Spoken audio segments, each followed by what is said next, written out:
पंडितों की एक टोली अमरनाथ यात्रा पर जा रही थी।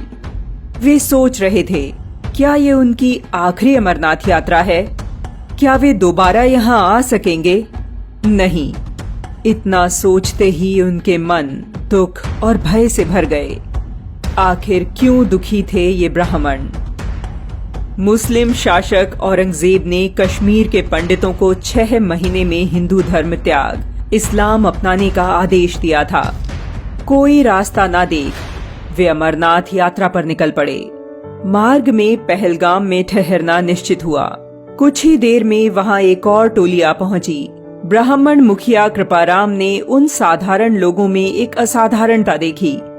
उनकी आंखों में डर का नामो निशान नहीं था। मालूम किया तो पता लगा कि यह उनके गुरु तेग बहादुर के कारण था। क्या वे इतने साहसी हैं? वे हमारी सहायता करेंगे? हमें एक बार उनसे मिलना चाहिए। इसी आशा में पहलगाम से 16 पंडितों की टोली गुरु तेग बहादुर से मिलने निकल पड़ी। 1 महीने में टोली आनंदपुर पहुंच गई। कृपाराम ने गुरु साहिब को समस्या बताई। गुरु तेग बहादुर ने कहा, आप सभी थक गए होंगे, जाइए आराम कीजिए, कल सुबह भेंट करेंगे। सभी पंडित आराम करने चले गए, जबकि गुरु गहन चिंतन में डूब गए। पास बैठे बेटे ने पूछा, इनकी समस्या का समाधान क्या है?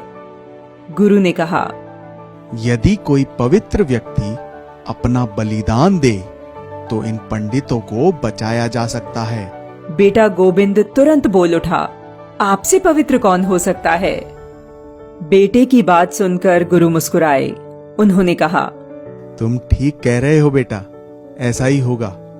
दूसरे दिन उन्होंने कश्मीरी पंडितों को बुलाया और कहा, जाओ औरंगजेब से कह दो कि हम सभी इस्लाम अपना लेंगे यदि गुरु तेग बहादुर अपना लें। पंडितों ने ऐसा ही किया। औरंगजेब ने गुरु तेग बहादुर को बुलावा भेज दिया। गुरुजी दिल्ली दरबार पहुंचे। औरंगजेब ने जब उन्हें इस्लाम अपनाने को कहा तो मना करते हुए उन्होंने इस अन्याय के प्रति उसे जागरूक करते हुए कहा, जय प्रभु चहेता हिंदू ना जन्मे, तुरक जन्म ही वै निस्दिन में। अर्थात यदि परमेश्वर चाहता तो हिंदू जन्म ही नहीं लेते और तुर्की ही दिन रात पैदा होते।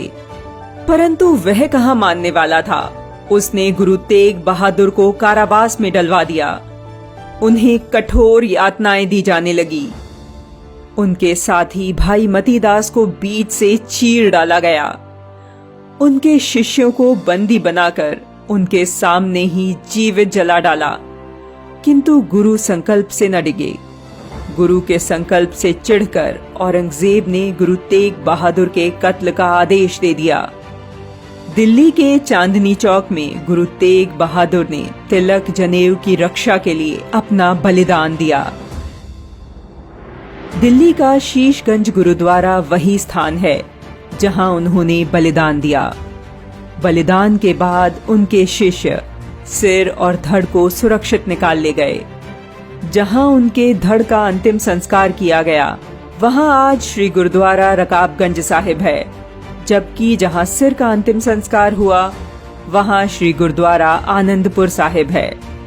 हिंदू धर्म के लिए अनन्य निष्ठा और समर्पण रखने वाले गुरु तेग बहादुर के बलिदान दिवस पर शत शत नमन।